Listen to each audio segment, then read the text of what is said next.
Movie की शुरुआत में हम एक कार रेस को देखते हैं जहां पर बहुत सारे लोग उस रेस को देखने के लिए वहां पर आए हुए थे और उन्हीं सब में हमारी मुलाकात चार दोस्तों से होती है जिनका नाम लोरी, निक, हंट और जेनेट होता है। वो चारों भी उस रेस को देखने के लिए काफी एक्साइटेड थे, लेकिन निक को वहां पर काफी अजीब फील हो रहा था। वो चारों जिस एरिया में बैठे हुए थे उसका नंबर 180 होता है। निक ये भी नोटिस करता है कि वहाँ की बिल्डिंग काफी ज्यादा पुरानी है। उसी वक्त एक गाड़ी की सर्विस में मैकेनिक एक स्क्रू ड्राइवर को निकालना भूल जाता है और जब वो गाड़ी आगे जाती है तो स्क्रू ड्राइवर नीचे गिर जाता है और उसकी वजह से गाड़ी क्रैश हो जाती है, जिससे वहाँ की सारी ऑडियंस काफी ज्यादा डर जाती है। उसी वक्त एक टायर से वहाँ पर बैठे मैकेनिक की गर्लफ्रेंड मारी जाती है। अब वहाँ पर सभी गाड़ियों का एक्सीडेंट होने लगता है, जिससे वहाँ पर मौजूद सभी लोग भागने लगते हैं और भागते हुए कपल भी मारा जाता है, जिसके बाद एक और लेडी कार इंजन से मारी जाती है। लेकिन निक और उसके दोस्त अभी तक जिंदा होते हैं। वहीं उस वक्त मैकेनिक भी बुरी तरीके से मारा जाता है, मगर अब बिल्डिंग के ढह जाने से हंट और जेनेट भी मारे जाते हैं। लेकिन निक और लोरी बाकी लोगों के साथ वहाँ से बच निकलने की कोशिश करते हैं। उसी वक्त वहाँ पर एक ब्लास्ट होता है जिसमें सबसे पहले वहाँ का गार्ड लोरी और बाद में निक भी मारा जाता है। मगर उसी वक्त निक को होश आता है और हर बार की तरह हमें पता चलता है कि ये तो बस उसका एक बुरा सपना था।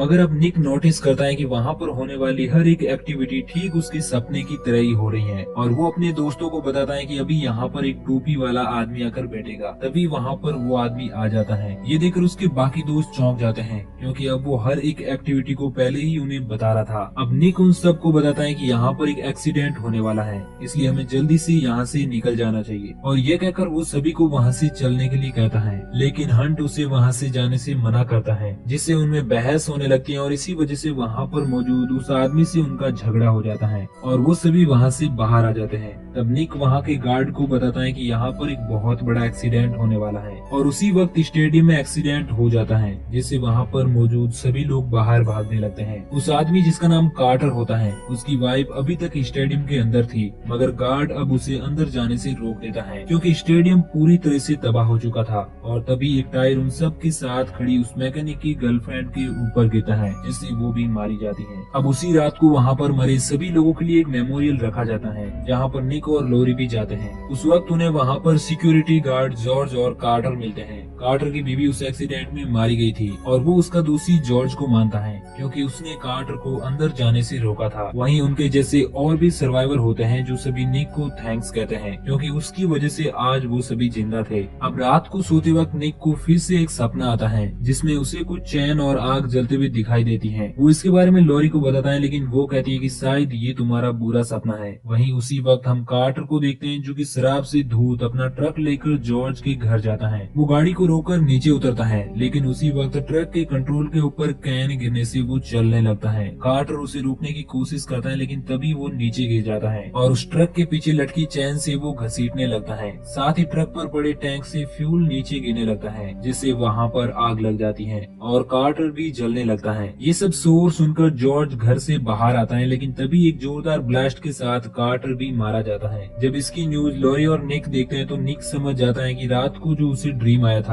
वो कोई ड्रीम नहीं बल्कि कार्टर की डेथ का फ्यूचर विजन था। अब उसी वक्त उसे फिर से एक विजन आता है, मगर वो अब भी समझ नहीं पाता है कि इस बार किसकी डेथ होने वाली है। वहीं दूसरी ओर हम उस लेडी सर्वाइवर को देखते हैं जो इस वक्त अपने बच्चों के साथ एक सैलून में गई हुई थी। उस सैलून में उसके साथ बहुत सारी अजीब घटनाएं होती हैं, मगर यहाँ पर उसे कुछ भी नहीं होता है। और जब वो फ्री होकर वहाँ से जाने लगती है तो एक ग्रास कटर से वहाँ पर पड़ा पत्थर तेजी से उछलता है और उससे वो लेडी मर जाती है। जब निक को इसके बारे में पता चलता है तो वो इंटरनेट पर इन सब के बारे में सर्च करता है। तब उसे फ्लाइट 180 से लेकर उस रोलर एक्सीडेंट के बारे में सब कुछ पता चल जाता है और वो अपने बाकी दोस्तों को भी बताता है कि मुझे इन सभी लोगों के मरने का विजन पहले ही आ जाता है और पहले वे सभी एक्सीडेंट के अकॉर्डिंग किसी बड़े एक्सीडेंट से बचने के बाद सभी सर्वाइवर एक एक करके मारे जाते हैं। अब उसी वक्त निक को फिर से एक विजन आता है, लेकिन अभी तक वो ये डिफाइन नहीं कर पाता है कि अगली डेथ किसकी होने वाली है। इसलिए इस चीज का पता करने के लिए लोरी और निक उस स्टेडियम में जाते हैं जहाँ पर ये एक्सीडेंट हुआ था। वहाँ पर निक याद करने की कोशिश करता है कि उसे अपने विजन में लोग की सीक्वेंस के अकॉर्डिंग मरते हुए दिखाई दिए थे, लेकिन वो पूरी तरह से याद नहीं कर पाता है।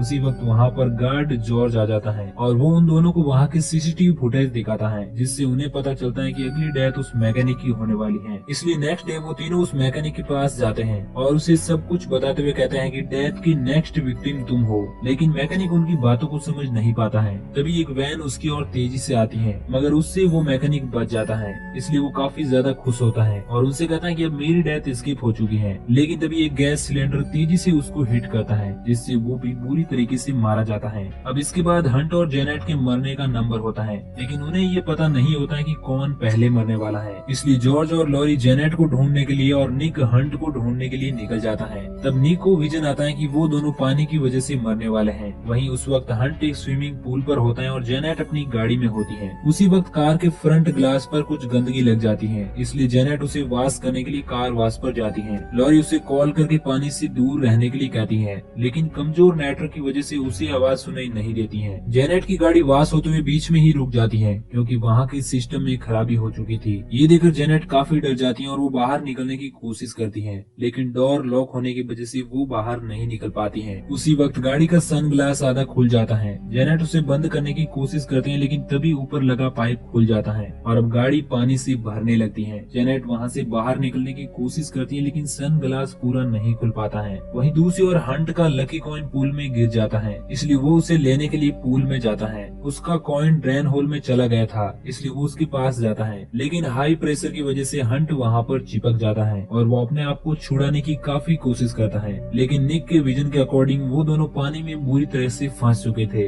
लेकिन तभी जॉर्ज और लॉरी वहाँ पर आ जाते हैं और वो जेनेट की गाड़ी को आगे पुश कर देते हैं, जिससे वो बच जाती है और लॉरी उसे बाहर निकाल लेती है। दूसरी ओर निक हंट को ढूंढते हुए पूल पर जाता है, लेकिन उसे हंट कहीं पर भी दिखाई नहीं देता है। वहीं हंट पानी से बाहर निकलने की काफी कोशिश करता है, मगर ड्रेनेज का प्रेशर काफी हाई हो जाता है, जिससे उसकी बॉडी फटकर पाइप से बाहर आ जाती है। इन सब के मरने के बाद मरने की बारी जॉर्ज की आ जाती है, मगर जॉर्ज इस चीज को लेकर ज्यादा टेंशन में नहीं होता है, क्योंकि जॉर्ज का इस दुनिया में कोई नहीं था और वो बिल्कुल अकेला था, इसलिए वो अपनी डेथ से हार मान चुका था। अब नाइट में लोरी और निक सोचते हैं कि उन्होंने जेनेट की डेथ को चीट कर दिया, इसलिए हो सकता है कि अब डेथ की चेन ब्रेक हो गई हो। इस बात को बताने के लिए वो जॉर्ज के घर जाते हैं, मगर वो देखते हैं कि जॉर्ज सुसाइड करने की कोशिश कर रहा है, लेकिन वो अभी तक जिंदा होता है। जॉर्ज उन दोनों को बताता है कि मैं सुबह से अपने आप को मारने की कोशिश कर रहा हूँ, मगर मैं अभी तक नहीं मरा। इस चीज से वो सभी मान लेते हैं कि हमने जेनेट को बचाकर इस डेथ चेन को ब्रेक कर दिया, इसलिए वो सभी काफी खुश होते हैं और अपनी लाइफ एंजॉय करने के लिए एक टूर प्लान करते हैं। जब निक अपने घर पर सामान पैक कर रहा था, तब उसे फिर से एक विजन आता है और वो न्यूज में देखता है कि वो टोपी वाला आदमी भी उस एक्सीडेंट से बच चुका था, इसलिए सीक्वेंस के अकॉर्डिंग मरने की बारी उसकी है। ये देखकर निक जल्दी से हॉस्पिटल की ओर निकल जाता है और जॉर्ज को भी वहाँ पर आने के लिए कहता है। उस वक्त जेनेट और लोरी शॉपिंग के लिए बाहर गई हुई थी।